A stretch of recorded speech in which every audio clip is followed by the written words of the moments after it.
CBSE world में आपका स्वागत है। तो हमारा टॉपिक चल रहा था फीचर्स ऑफ डेमोक्रेसी। उसमें कुछ क्वेश्चंस थे जिसका जवाब हम दे रहे थे। तो आज का हमारा जो क्वेश्चन है जिसका आंसर हम देंगे वो है what kind of a form of government is democracy. Democracy किस तरीके की सरकार है। और बाकी और हमने जो पढ़ा था can elected ruler do what ever they want, जो चाहे वो कर सकते हैं। इसका जवाब हम देंगे इस आखिरी सवाल का। Rule of law and respect for rights, यानी कानून का राज होना चाहिए और हर किसी के अधिकार का सम्मान होना चाहिए। Zimbabwe attain independence from white minority rule in 1980। तो जिम्बाब्वे में कुछ ऐसा था कि वहां के जो गोरे लोग थे, आप देखे होंगे जिम्बाब्वे क्रिकेट टीम, वहां ज्यादा ब्लैक लोग हैं यानी काले लोग हैं। तो वहां काले लोग ज्यादा रहते हैं, लेकिन वहां व्हाइट लोग भी रहते हैं जिनकी पॉपुलेशन कम है। एक टाइम ऐसा था जब ये व्हाइट लोग ही रूल करते थे, तो उनसे व्हाइट माइनॉरिटी से आजादी जिम्बाब्वे के लोगों को 1980 में मिली।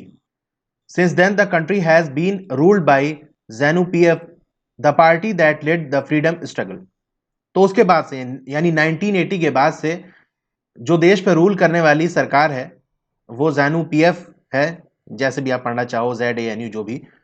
तो ये पार्टी है, इसी पार्टी ने आज़ादी की लड़ाई भी लड़ी थी और जब आज़ाद हो गए तो इन्होंने सरकार भी बना ली।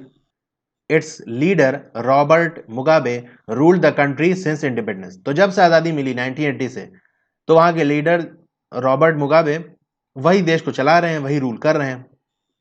Election were held regularly and always one by ZANU-PF। तो इलेक्शन होता है अपने टाइम से, जितने साल भी वहां होता हो, और हमेशा यही पार्टी जीतती है, मुगाबे की। President Mugabe was popular but also use unfair practices in election. तो भाई ये जो मुगाबे था ना, राष्ट्रपति, इसको लोग सपोर्ट करते थे, पसंद करते थे, और यानी इनको वोट दिया करते थे, लेकिन उसके अलावा भी ये बहुत सारे गलत तरीके से इलेक्शन जीतने की कोशिश करते थे। Over the years his government changed the constitution several times to increase the power of president and make him less accountable। तो रूल करते गए और साल भर साल ये क्या करते रहे, संविधान के अंदर बदलाव करते रहे। कई बार इन्होंने बदलाव किया, चेंजेस किया, ताकि जो राष्ट्रपति है उसकी पावर बढ़ जाए, यानी खुद की पावर वो बढ़ाना चाह रहे थे। और मेक हिम लेस अकाउंटेबल, यानी उनकी जवाबदेही कम हो जाए। आपने देखा होगा अपने यहाँ राज्यसभा लोकसभा की वीडियो आती है, तो उसके अंदर क्या होता है, अपोजिशन पार्टी के लोग पूछते रहते हैं, प्रधानमंत्री से सवाल करते हैं कि बताइए ये ऐसा ऐसा यहाँ पर क्यों हुआ, प्रधानमंत्री इसका जवाब दें। तो होती ना बात इस तरह से। तो इसको कहते हैं अकाउंटेबल, यानी आप जवाब दीजिए, जो आप काम कर रहे हैं, जो आपने फैसला लिया है, उस पर आपको जवाब देना पड़ेगा। तो इसी को उन्होंने मुगाबे के ने संविधान में बदलाव करके ये अकाउंटेबिलिटी कम कर दी, यानी मुझसे अब ज्यादा कोई सवाल जवाब नहीं कर सकता, मैं जो चाहे करूं। ठीक है, इस तरह से उन्होंने अपनी पावर को बढ़ाया अपने संविधान में बदलाव करके। Opposition party workers were harassed and their meeting disrupted. तो अपोजिशन पार्टी वाले थे जो इनके खिलाफ इलेक्शन में खड़े होते थे, उस पार्टी के लोगों को परेशान किया जाता था और उनकी मीटिंग को जो है नाकाम किया जाता था, मीटिंग भंग की जाती थी। कहीं मीटिंग कर रहे होते तो पुलिस वाले आके उनको हटा देते थे कि हटो यहाँ से, चलो खत्म करो। Public protest and demonstration against the government were declared illegal. तो पब्लिक इकट्ठा होकर विरोध करना और प्रदर्शन करना सरकार के खिलाफ, इसको गैर कानूनी कर दिया गया था कि अब कोई भी सरकार का विरोध नहीं कर सकता, कोई बैनर पोस्टर लेकर इस तरह से प्रदर्शन नहीं कर सकता। There was a law that limited the right to criticise the president. और कानून ऐसे बना दिए गए जिससे आप राष्ट्रपति की आलोचना करना चाहें तो एक हद डिसाइड कर दी, उससे ज्यादा आप आगे नहीं बढ़ सकते। यानी उस लिमिट के अंदर रहते हुए आप राष्ट्रपति की आलोचना कर सकते हैं और उनके फैसलों पर सवाल उठा सकते हैं, लेकिन हद में आप रहिए। Television and radio were controlled by the government and gave only ruling parties version. तो जो टेलीविजन था और रेडियो था वो सरकार पूरा उसको कंट्रोल करती थी, और जो सरकार चाहती थी, सरकार वाला जो वर्जन था कि भैया इस तरह दिखाओ इस न्यूज को, और जैसा हम कह रहे हैं वही दिखाओ, और इस न्यूज को दिखाओ इसको ना दिखाओ, इस तरह से सरकार कंट्रोल करती थी। There were independent newspaper but the government harassed those journalist who were against it. तो कुछ ऐसे आजाद भी थे न्यूज़पेपर वाले जर्नलिस्ट, जो है कुछ आजाद भी थे जो ईमानदारी से सच्चाई बयान करते थे, लेकिन उनको भी परेशान किया जाता था, सरकार उनको भी परेशान करती थी। The government ignored some court judgments that were against it and pressurised जजेस। तो जो भी फैसला कोर्ट की तरफ से सरकार के खिलाफ आता, उसको नजरअंदाज कर देती सरकार कि हटो हम नहीं मानेंगे, और जजों को धमकाया जाता। He was forced out of office in 2017। तो भैया बहुत कर ली मनमानी, और 2017 में इसको मजबूर कर दिया गया कि अब निकल लो, बहुत कर लिए तुम मनमानी और अब तुम हटो यहां से। The example of Zimbabwe shows that popular approval of the rulers is necessary in democracy but it is not sufficient.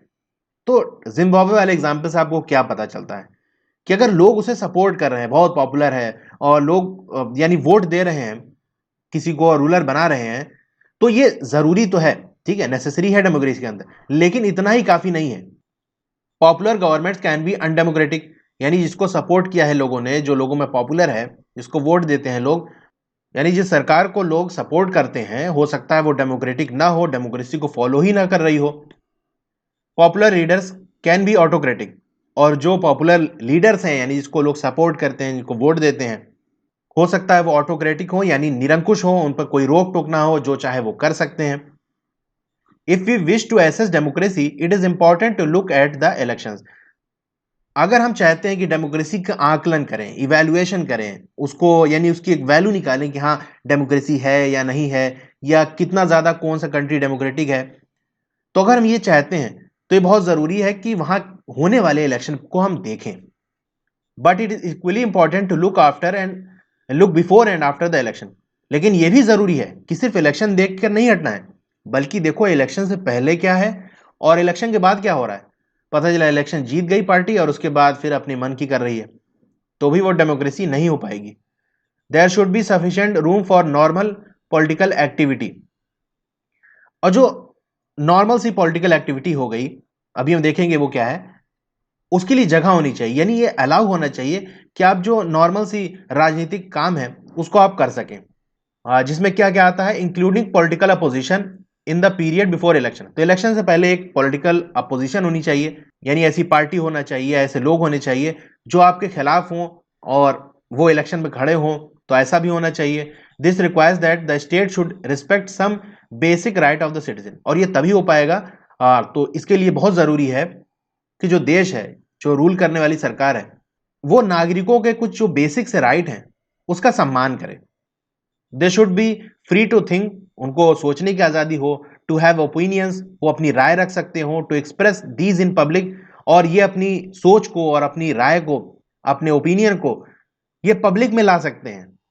To form association, यानी संघ बना सकते हैं, या कह सकते हैं संगठन बना सकते हैं।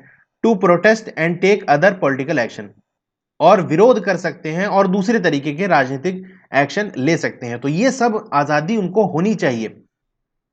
Everyone should be equal in the eyes of law, कानून की निगाह में सब कोई बराबर होने चाहिए। These rights must be protected by an independent judiciary who orders are obeyed by everyone. तो इन अधिकारों का बचाव कौन करेगा, उनको देखेगा कौन, उसके लिए एक इंडिपेंडेंट जुडिशरी होनी चाहिए, यानी किसी का दबाव ना हो, सरकार से बिल्कुल अलग एक न्यायपालिका होनी चाहिए। जैसे अपने यहाँ सुप्रीम कोर्ट है, तो सुप्रीम कोर्ट किसी सरकार के अंडर नहीं आता, तो ऐसा कोई जुडिशरी वाला सिस्टम होना चाहिए जो अगर इस तरह से उनके अधिकार पर हमला हो, अगर कोई सरकार करे और उनको अधिकार ना मिले, तो वहां पर कोर्ट अपना फैसला दे और उनके अधिकारों की रक्षा करे, और जो कोर्ट फैसला दे हर कोई उसको माने। We shall read more about these rights in chapter 5, तो 5वें चैप्टर में इनके बारे में पढ़ा जाएगा। Similarly there are some conditions that apply to the way a government is run after the election. इसी तरीके से कुछ कंडीशन अप्लाई होती है कि इलेक्शन के बाद सरकार किस तरह से काम करेगी। ऐसा नहीं हो कि इलेक्शन जीतने के बाद सरकार बिल्कुल आजाद हो जाए कि अब तो हम इलेक्शन जीत गए, लोगों ने हमको सपोर्ट किया है, हम जो चाहे करें। तो कुछ कंडीशन इनके साथ लगनी चाहिए। अ democratic government can not do what ever it like simply because it has one the election. एक डेमोक्रेटिक गवर्नमेंट को यह आजादी नहीं होनी चाहिए कि वो जो चाहे करे, उसको जो पसंद हो वो करे, सिर्फ इसलिए क्योंकि वह इलेक्शन जीती है। It has to respect some basic rules, और कुछ कानून ऐसे होने चाहिए जिनका उसे सम्मान करना जरूरी है। In particular it has to respect some guarantees to minority, और खास तौर से अगर हम बात करें तो जिन कम्युनिटी, यानी जिन धर्म जाति के लोग कम हैं उस देश के अंदर, उनको जो अधिकार मिला है उसका सम्मान किया जाए। और उनके साथ जो वादा किया गया है कि ठीक है आपकी पॉपुलेशन कम है लेकिन आपको किसी तरीके से परेशान नहीं किया जाएगा, आपके साथ भेदभाव नहीं किया जाएगा, तो ये अधिकार का भी सम्मान करे वो party. Every major decision has to go through a series of consultations. कोई भी फैसला लेना हो तो उसको एक स्टेप बाय स्टेप उसमें बातचीत हो, कंसल्ट हो, राय मशवरा हो, तो ही वो फैसला लिया जाए। जैसे अपने यहाँ होता है कि कोई भी अगर लॉ पास होना होता है, अलग अलग तरीके का होता है। जनरली अगर हम बात करें तो लोकसभा से आपको वहाँ पास कराना पड़ता है, वहाँ के लोग सपोर्ट हासिल करना पड़ता है, फिर राज्यसभा से, फिर राष्ट्रपति साइन करेगा। तो इस तरीके से सीरीज ऑफ स्टेप्स होते हैं जिसको फॉलो करना चाहिए। Every office bearer has certain rights and responsibilities assigned by constitution and law. तो हर वो आदमी जो किसी ऑफिस में है यानी ऑफिसर है, उसका कुछ अधिकार होना चाहिए और उसकी कुछ जिम्मेदारी होनी चाहिए। और वो जिम्मेदारी कौन देगा? देश का संविधान। संविधान क्या है? जनरली कानून ही है जो बना दिया जाता है कि अब जो कोई भी सरकार अगर इलेक्शन जीत कर आएगी तो उस रूल के हिसाब से ही उसको काम करना पड़ेगा। तो संविधान के अंदर, कॉन्स्टिट्यूशन के अंदर हर तरीके के लोगों के लिए लॉ बने हैं कि अगर आप राष्ट्रपति बन जाएं तो आप क्या कर सकते हैं, क्या अधिकार है, एक आम नागरिक हैं आप तो क्या कर सकते हैं, आपके क्या अधिकार हैं। तो ये सारा क्या होता है? कॉन्स्टिट्यूशन होता है। तो कॉन्स्टिट्यूशन के अंदर उन ऑफिसर्स की कुछ अधिकार होने चाहिए और कुछ जिम्मेदारी होनी चाहिए जो उनको बता दी जानी चाहिए कि भाई ये है तुम्हारा काम। Each of these is accountable not only to people but also to other independent officials. और ये लोग जो ऑफिसर्स हैं ये सिर्फ लोगों को ही जवाब देना हो, अगर कुछ मामला हो तो लोग उनसे सवाल करें तो उनको जवाब देना जरूरी है। जैसे सरकार से सवाल किया जाता है ना, फॉर एग्जाम्पल बहुत सारे घोटाले होते हैं तो पूछा जाता है कि बताइए सरकार, ये पैसा कहाँ गया और ये चीज आपने खरीदी थी उसमें ये सब गड़बड़ी कैसे है। तो ये क्या होता है? अकाउंटेबिलिटी। तो जनता को जवाब दिया जाता है। तो सिर्फ जनता को ही नहीं, लोगों को ही जवाब देना जरूरी नहीं है, बल्कि ऐसे ऑफिसर्स भी होते हैं, ऑफिशियल्स होते हैं। अब जैसे जो घोटाला वगैरह पकड़ते हैं, जैसे हुआ था बहुत साल पहले 2G स्पेक्ट्रम घोटाला, तो इसको कौन पकड़ते थे? ऑफिसर्स ना। वहां पर ऑडिट हुआ, लोग गए जांच पड़ताल करे और पता चले कि घोटाला हुआ है, यहाँ पर फ्रॉड हुआ है। We shall read more about this in chapter 4। तो चौथे चैप्टर में इसके बारे में भी डिटेल में पढ़ा जाएगा। Both these aspect give us the fourth and final features of democracy. तो भैया आखिरी और एकदम फाइनल वाला फीचर हमको मिल गया। वो क्या? A democratic government rules within limits set by constitutional laws and citizen rights. तो एक डेमोक्रेटिक गवर्नमेंट को कुछ रूल के साथ उनको लिमिट कर दिया गया है, यानी उसी रूल को फॉलो करते हुए वो रूल कर सकते हैं। और ये रूल कहां से बने हैं? संविधान से बने हैं। और उस संविधान के अंदर नागरिकों के अधिकार दिए हुए हैं।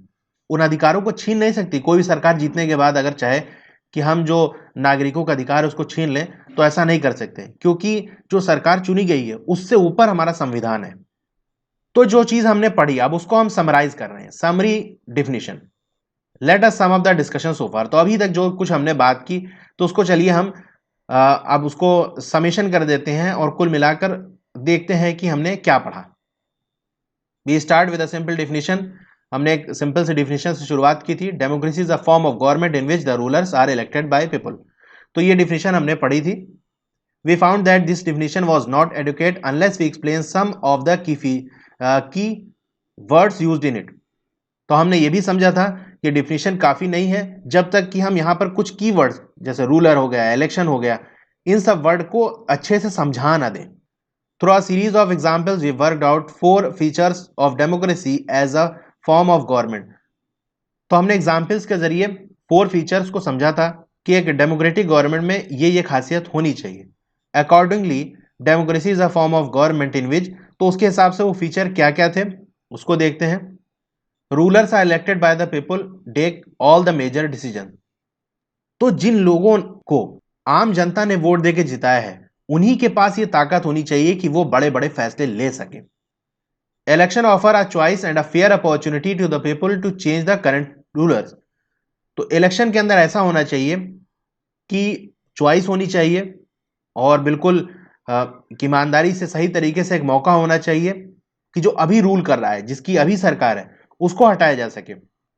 This choice and opportunity is available to all the people on an equal basis. तो ये मौका, यानी जो पार्टी रूल कर रही है उसके खिलाफ वोट देने की बात हो रही है कि उसके खिलाफ हम वोट दे सकते हैं। तो ये मौका सबको मिलना चाहिए बराबरी से। इसमें धर्म, जाति और लैंग्वेज, कलर ये सब ना देखा जाए। सबको ये बराबर अधिकार होना चाहिए कि वो जिसको चाहे वोट दे सके। जो रूल कर रही सरकार उसके खिलाफ भी वोट दिया जा सकता है। The exercise of this choice leads to government limited by basic rules of the constitution and citizens rights। तो ये जो चॉइस मिली है, इससे सरकार को कुछ बेसिक से रूल के अंदर लिमिट कर दिया जाए कि उसी हद के अंदर वो रहकर काम करें, और जो नागरिकों को अधिकार मिला है संविधान के अंदर उस पर कोई हमला वो ना कर सके। तो ये टॉपिक यहीं खत्म होता है। आपको वीडियो कैसी लगी कमेंट करके ज़रूर बताइए। लाइक करिए अगर आपको अच्छी लगी हो तो, और मुझे उम्मीद है आपको अच्छी ज़रूर लगी होगी। तो यार ये लाइक बटन ज़रूर दबा दो, और अगर सब्सक्राइब नहीं किया है तो भाई सब्सक्राइब कर लो, और उसके बाजू में जो बेल आइकन है उसे भी दबा दो, और अपने दोस्तों में आप शेयर करिए। ओके, फिर बहुत जल्दी मिलते हैं अगली वीडियो के अंदर। Thank you.